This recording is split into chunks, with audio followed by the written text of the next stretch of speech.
गिबियावनो आङो जोंनि साफ्रोमबो बड'लेण्ड ओनसोलनि बर' रायजो आइ आफा बिदा फंबायफोरनिसिम सासे जाखांफुनाय आर्टिस्ट जानानै जे दाखालि बावैसो सिगां रेजर्टआव मोनसे भिडिअ भाइरेल जानायनि सायाव दा जोंनि हारिनि गेजेराव मोनसे कन्ट्रभार्सि जागासिनो दङ।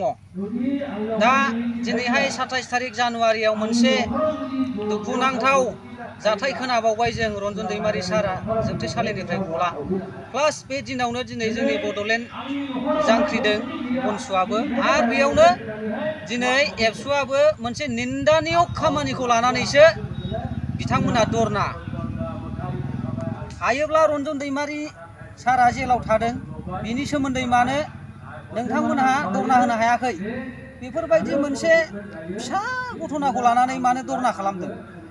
आरो साननानै ला एबसुनि बिबानगिरि नोंथांमोनहा जुदि खामानि मावनो रोङाब्ला राजनितिकआव डाइरेक्ट हाबदो।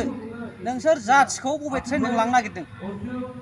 दिनै रेजर्टआ मोनसे बिजनेस। दिनै बेयाव 300 जननिबो बारा जोंनि बेखार बर' इउथ्सफ्रा मोनसे फिसा जबबाबो मावनानै दं। 15,000 20,000 बेथन जानानै दिनै बेखार जेंनाखौ सुस्रांनो थाखाय जोंनि बिटिसिनि बारग' चिफ हाग्रामा महिलारि सारा बे रेजर्टआव खामानि होदों। हायोबा प्रमद बर'आबो होथों, फेरेंगायाबो होथों, गबिन्दआबो खुलिथों, बिस्वजित दैमारियाबो खुलिथों। जोंहा बेखौ फाजानाय गैया। बे मोनसे डेभेलपसो। दिनै बेफोरबायदि मोनसे स्पेसियेल डेआव बेफोरबायदि फुजा बैसागु निउ इयार बेफोरबायदियाव एन्जयमेन्ट खालामनाया बे गोदोनिफ्रायनो जाबोदों। बे रेजर्टआवल' जायाखै। एबसुआबो गोदोनिफ्रायनो बैसागु फांसन बा फुजाफ्राव माबा फांसन खालायबोदों। बैफोर जायगायावबोथ' गोबां बेबायदि मोसादों आरो दाबो बबेबा दाबा हटेलाव बेबायदिया जायो। बड'लेण्डआवसो दिनै मोसादों। जोंनि बिटिसिनि बा बड'लेण्ड एरियानि रेभिनिउआ बेयावनो थाथों होननानै दिनै रेजर्टआ बाव जोनोम मोन्दों। जेसेबांनाखि माहाजोन न'खरफोर बिसोरो दिनै दिल्ली मुम्बाइ चेन्नाइ नेपालावसो बेरायहैनानै बेखार फैसा गारबोनानै मालायनो थांनानै थानायनि एसेबाबो जोंनि रेभिनिउनि फैसाखौ ओरै गारबोयो। नाथाय बेफोर थाखाया दिनै जोंना बड'लेण्डआवनो थाबथादों आरो बेखार मानसिफ्रा बेयाव दिनै एसेब्लाबो थांनानै थादों। गतिके बेफोरखौ दाय हमलायनांगौनि मा गोरोन्थि दं? गथ'नायाथ' नोङो जेबोआनो गैयाबाव। मोसानायालाय मा जादों? नोङो बे फांसन जायोब्ला माबा मोनसे स्पेसियेल डे जायोब्ला कालचारनि प्रग्राम जायोबा बेफोरबायदि एसे एनै रंजानाया थाखागोन। दिनै सोरखौबा बुङोब्ला सोरबायाबो सोरखौबा बुंगोन, बुंगासिनो दं, कन्ट्रभार्सि जागासिनो दङ। बेफोर सिनारिफोरखौ दिनै गुबुन हारिफ्रा नुगासिनो दङ। बे हारिनि खहा ना हारिनि मोजां? अब्ला एबसुनि खामानिया बेनो नामा? एबसुनि खामानिया जानांगौ जेब्लायबो पजिटिभ जानांगौ। हाग्रामाया रेजर्ट खुलिदों बेबो बर', प्रमदआबो खुलिथों बेबो बर'।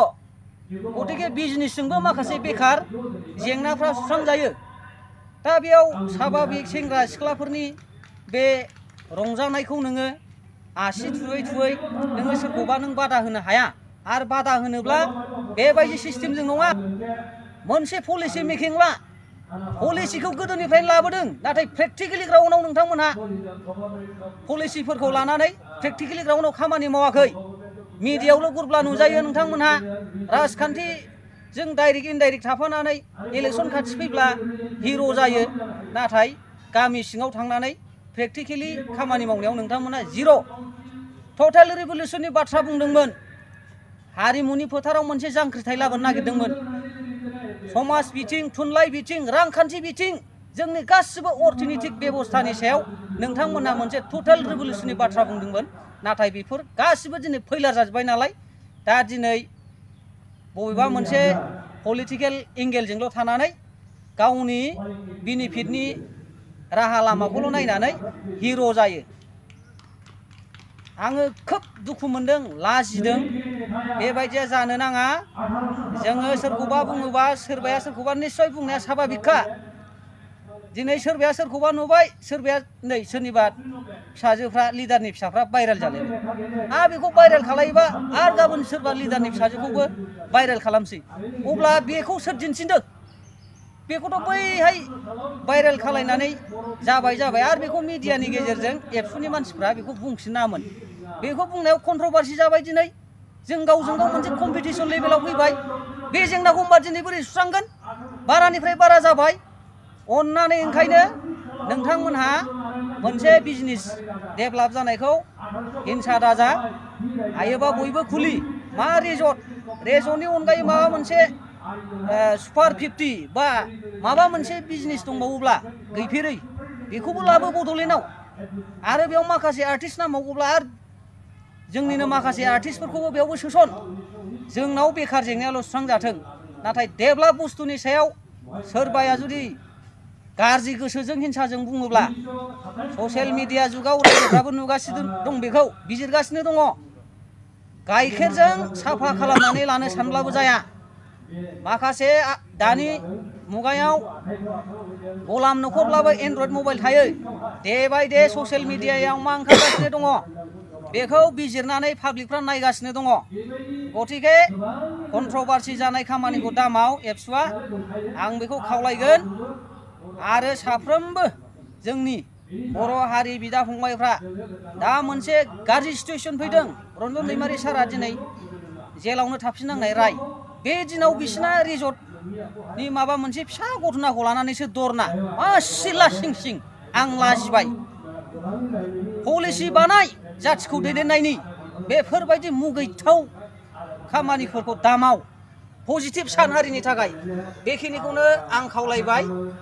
जों गावजों गाव कन्ट्रभारसिखौ गारलायनानै BPF UPPL होनलायाजासे जोङो मोनसे प्लेटफर्माव फैनांसिगोन। जिहेतु बिराद मोनसे गाज्रि सिनारि फैबाय। दा नैबे रेजर्टआ मोनसे डेभेलप। बेयाव मोनसे माखासे बेयाव थानाय मानसिफ्रा बन्द' जायोब्ला कर्म संस्थाफिन गैजायै जायोब्ला अन्याय जागोन। जाहाथे बेखौ दाखालाम आं आखाइ खबजोबनानै खावलायदों। नोंथांमोनहा जेब्लायबो हारिनि पजिटिभनि खोथाखौ जाहाथे सानो। बेखिनिखौ आं दिनै खिन्थु लाइभआव फैयामोन। आङो नोंथांमोननि बे निन्दानियक मोनसे मुगैथाव मोनसे माबाखौ लानानै धरना होनायाव दुखु मोनबाय। नोंथांमोनहा बेबायदि खामानिखौ दामाव।